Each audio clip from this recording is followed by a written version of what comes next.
একজন রাজা বিকেল বেলায় তার প্রাসাদের ছাদে পায়চারি করছিলেন। হঠাৎ তার দৃষ্টি পড়ল রাজপ্রাসাদের পাশেই বাজারে হেঁটে যাওয়া একজন সাধুর উপরে। রাজা দেখলেন যে সাধুর মন আনন্দে পরিপূর্ণ। তিনি সবার সাথে হেসে কথা বলছেন।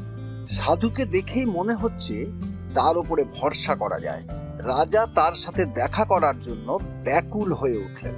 তিনি তার প্রহরীদের ডেকে বললেন, এক্ষুনি ওই সাধুকে তার কাছে নিয়ে আসতে। রাজার হুকুম, তাই প্রহরীরা যত তাড়াতাড়ি সম্ভব সাধুকে রাজার কাছে নিয়ে আসার জন্য দৌড়ল। সাধুকে যখন প্রহরীরা তাদের কাঁধে তুলে নিল, তখন সাধু অবাক হয়ে গেলেন। প্রহরীদের জিজ্ঞাসা করায় প্রহরীরা সাধুকে বলল, রাজার হুকুম। প্রহরীরা সাধুকে রাজপ্রাসাদে আনার পরে ভাবল, সাধু যদি প্রাসাদে ঢুকে তারপর ছাদে রাজার কাছে যায় তাহলে বেশ খানিকটা সময় লেগে যাবে। কিন্তু রাজা বলেছেন এক্ষুনি সাধুকে তার কাছে নিয়ে আসতে।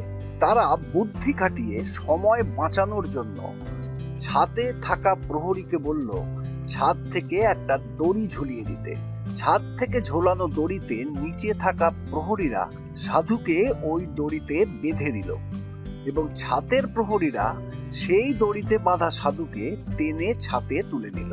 ঘটনা এত দ্রুত ঘটে যাওয়ায় সাধু হতভম্ব হয়ে গেলেন।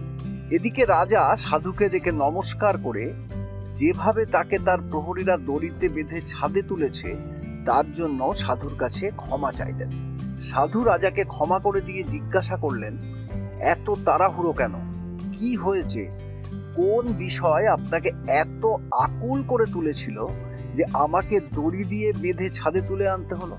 রাজা উত্তর দিলেন, বহুদিন ধরে একটা প্রশ্নের উত্তর খুঁজে চলেছি, কিন্তু কারো কাছে মনের মতো জবাব পাইনি। আপনাকে দেখে আজ আমার খুব ভালো লাগলো। আমার মনে হলো আপনিই পারবেন আমার প্রশ্নটার উত্তর দিতে। আর আপনাকে দেখার পরে প্রশ্নটার উত্তর পাওয়ার জন্য আমি এতটাই অস্থির হয়ে পড়লাম এবং সেই কারণে আমি প্রহরীদের বললাম আপনাকে রাজপ্রাসাদে নিয়ে আসতে। প্রহরীদের ভুলে আপনাকে এত কষ্ট পেতে হয়েছে।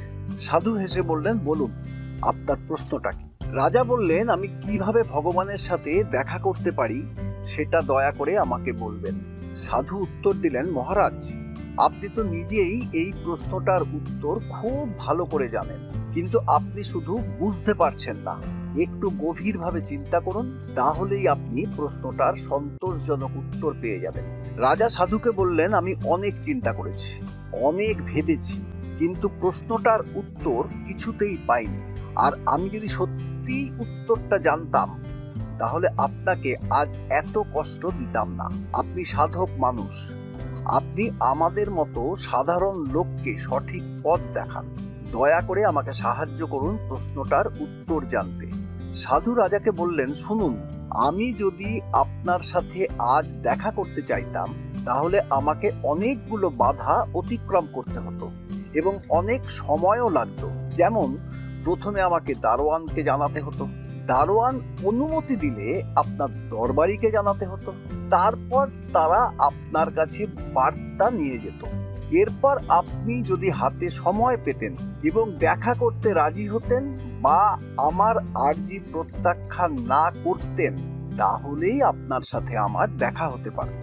কিন্তু এতগুলো স্তরের ভেতর একটা স্তরও যদি না হতো তাহলে আপনার সাথে আমার আর দেখা হতো না। সাধু আবার বললেন, কিন্তু আমার সাথে দেখা করার কথা কবে ভেবেছিলেন? রাজা বললেন, খানিকটা আগে। তাহলে ভাবুন, আপনার সাথে দেখা করার জন্য আমার কতটাই বা সময় লেগেছে। অনেক কম সময়ের মধ্যে আমরা দুজনে আমাদের দুজনকে সামনে পেয়েছি। একইভাবে আপনি যদি ঈশ্বরের সাথে দেখা করতে চান তবে অনেক সময় লাগবে, কিন্তু ঈশ্বর যদি আপনার সাথে দেখা করার কথা ভাবেন তবে কতক্ষণ লাগবে আপনিই বলুন। রাজা জিজ্ঞাসা করলেন, কিন্তু কেন আমাদের মতো সাধারণ মানুষের সাথে দেখা করার চিন্তা ঈশ্বরের মাথায় আসবে? সাধু বললেন, আমার সাথে দেখা করার চিন্তা কি করে আপনার মাথায় এলো? রাজা উত্তর দিলেন, যখন আমি আপনাকে দেখেছি এবং অনুভব করেছি যে আপনার নিজের মন আনন্দে পরিপূর্ণ, আপনি সবার সাথে হেসে কথা বলছেন এবং আপনার উপরে ভরসা করা যায়। তাছাড়াও আপনি আপনার চারপাশের বাজে কোনো বিষয়ে মনোযোগ দিচ্ছিলেন না। সেই সময় আমি এতটাই আপনার উপরে মুগ্ধ হয়ে গিয়েছিলাম যে আমি সত্যিই আপনার সাথে দেখা করতে চেয়েছিলাম। সাধু হেসে বললেন, এটাই ভগবানকে পাওয়ার একমাত্র উপায়। একইভাবে, একই সুরে, এক মনে আপনি সর্বদা ঈশ্বরের দিকে দেখুন, ঈশ্বরের কথা চিন্তা করুন, অন্য কোনো দিকে তাকাবেন না। আর এমন ভাবে জীবনযাপন করুন যে তাকে এক মুহূর্ত না ভেবে বাঁচতেও পারবেন না। তাহলেই ঈশ্বর আপনার সাথে দেখা করার কথা ভাববেন এবং তিনি নিজেই আপনার সাথে দেখা করতে আসবেন। এখানেই শেষ আজকের গল্প। গল্পটা ভালো লাগলে সাবস্ক্রাইব ও শেয়ার করুন। পরের ভিডিও পেতে বেল আইকনে ক্লিক করুন। ভালো থাকুন, সুস্থ থাকুন, নমস্কার।